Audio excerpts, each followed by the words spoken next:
Hey everyone, Skarloey Railway here again to go over the Runaway engine. I believe this is the 5th episode of Season 21.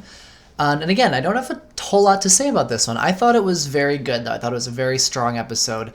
The Estate Railway is quickly becoming one of the best locations in the whole series. It's got such interesting characters there between Stephen and Glenn, and then Millie and the Earl. All four of them just work super well, and they fit very well into the world of Sodor, if you will.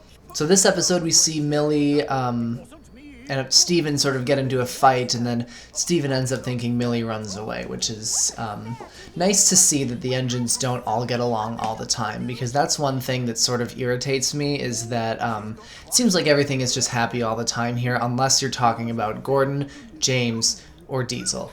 Everyone else seems to get along just fine all the time, which was not the case in the Railway series, especially if you look at how often Thomas and Percy fight. It was really... they got on each other's nerves, all the engines did, which is realistic, because when you're in real life, you get on your friends' nerves, and, you know, people that you work with get on your nerves and stuff like that. So I thought this episode did a really good job of showing how to deal with that and what happens when people that are good friends fight, or if there's a misunderstanding. So I thought, one, the moral was really strong. Two, it was a great character building piece for all three of the engines, actually. Millie, Stephen, and Glenn all got a decent amount of depth to them here that really builds on what we know already, which is always fantastic.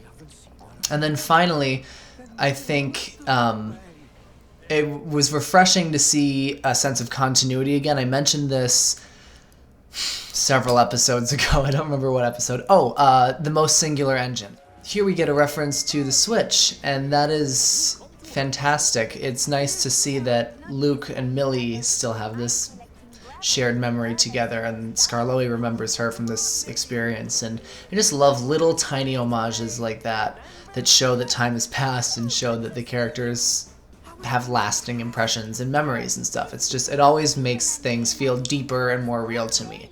Overall, I thought this was a very strong episode. I'm going to give it an 8.5 out of 10. So that's my thoughts on the Runaway engine. I hope you enjoyed this video. Next week I'll be back again, trying to get them out every single day as we have new episodes rolling out. So stay tuned for more. Thanks.